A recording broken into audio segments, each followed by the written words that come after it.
ఇవాళ ఈ చెలో నల్గొండ కార్యక్రమం మనం ఎందుకు తీసుకోవాల్సి వచ్చింది? కొందరికి ఏమో ఇది రాజకీయం. ఇలా మనం పెట్టింది ఉద్యమ సభ, పోరాట సభ.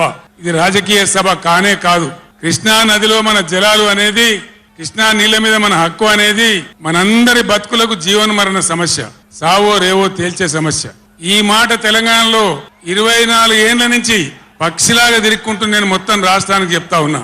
ఇటు కృష్ణ కావచ్చు, అటు గోదావరి కావచ్చు. నీళ్లు లేకపోతే మనకు బతుకు లేదు. ఆ ఉన్న నీళ్లు కూడా సరిగా లేకపోతే బతుకులు వంగిపోయినాయి. ఇదే నల్గొండలో 150,000 మంది మునుగోడు, దేవరకొండ, ఇతర ప్రాంతాల బిడ్డలై ఫ్లోరైడ్ తో నడుములు వంగిపోయినాయి. చివరికి ఈ జిల్లాలో ఉద్యమకారులందరూ కలిసి ఆ ఫ్లోరైడ్ ఎఫెక్ట్ అనే బిడ్డలను తీసుకుపోయి ప్రధానమంత్రి టేబుల్ మీద పండబెట్టి, అయ్యా మా బతికిదంటే కూడా ఎవడు పట్టించుకునే వాళ్ళు లేడు. ఆనాడు పార్టీలు లేవా, ఎమ్మెల్యేలు లేరా, మంత్రులు లేరా, ఎవడు పట్టించుకోలే. నల్లగొండలో బీఆర్ఎస్ ప్రభుత్వం వచ్చిన తర్వాత జీరో ఫ్లోరైడ్, నల్లగొండ ఫ్లోరైడ్ రహితంగా చేసిందే బీఆర్ఎస్ గవర్నమెంట్, బీఆర్ఎస్ పార్టీ.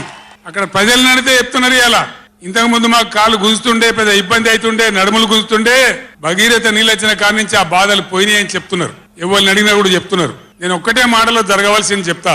ఉవ్వెత్తున మనం ఉద్యమంలాగా ఎగిసి పడకపోతే, మనల్ని మనం కాపాడుకునే ప్రయత్నం చేయకపోతే ఎవ్వడు కూడా మన రక్షణకు రాడు. మీరు మాట రాసి పెట్టుకొని మీ గుండెలలో. ఆనాడు ఫ్లోరైడ్ నాడు ఎవడు రాలే. ఓట్లున్నప్పుడు వస్తారు నంగనాచి కబుర్లు చెప్పి, కానీ తర్వాత ఎవడు రాడు. ఓటు గుద్దినం గడ్డకెక్కిందంటే మన ఈపుల గుద్ది మనల్ని బొందలు నూకుతుండే తప్ప ఎవడు రాలే. ఇది జరిగిన చరిత్ర, ఇప్పుడు జరుగుతున్న చరిత్ర. దయచేసి మీరు గమనించాలి. ఇది ఆషామాషి కాదు. ఇది చిల్లర మల్లర రాజకీయ సభ కాదు. రాష్ట్ర ప్రభుత్వానికి కాదు, రాష్ట్ర నాయకులకు కాదు.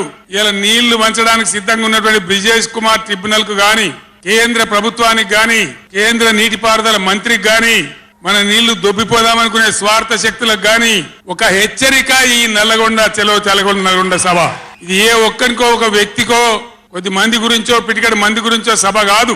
ఖమ్మం, నల్గొండ, మహబూబ్ నగర్, రంగారెడ్డి, హైదరాబాద్ ఈ 5 జిల్లాల ప్రజల యొక్క జీవన మరణ సమస్య జరుగుతున్నది చూసిన తర్వాత చాలా బాధపడ్డాం. మీ అందరి ఆశీస్సులతోని ఉద్యమాన్ని విజయం చేసినాం, రాష్ట్రం తెచ్చుకున్నాం. మీ అందరి దీవెనతోని 10 సంవత్సరాలు ఈ గడ్డను నేను పరిపాలన చేసిన. నేనేం తక్కువ చేయలే. ఎక్కడో పోయిన కరెంటును తెచ్చి నిమిషం పాటు కూడా కరెంటు పోకుండా మీ అందరి కరెంట్ సప్లై చేయించినాం. ప్రతి ఇంట్లో నల్లా పెట్టి మంచినీళ్ళు తీసుకొచ్చుకున్నాం. ఒకనాడు ఆముదాలు మాత్రమే పండిన నల్లగొండలో, బత్తాయి తోడలతో బతికిన నల్లగొండలో లక్షల టన్నుల వడ్లు పండించేటువంటి పరిస్థితులు తెచ్చుకున్నాం. అంతకుముందు లేని నీళ్లు యాడికెళ్ళి వచ్చినాయి, ఎట్లా వచ్చినాయి అంటే దమ్ము కావాలి, చేసే ఆరాటం ఉండాలి. ఇది నా ప్రాంతం, నా గడ్డ, నా ప్రజలు అనే ఆరాటం ఉంటే ఎట్లన్నా చేసి సాధించుకొని రావచ్చు.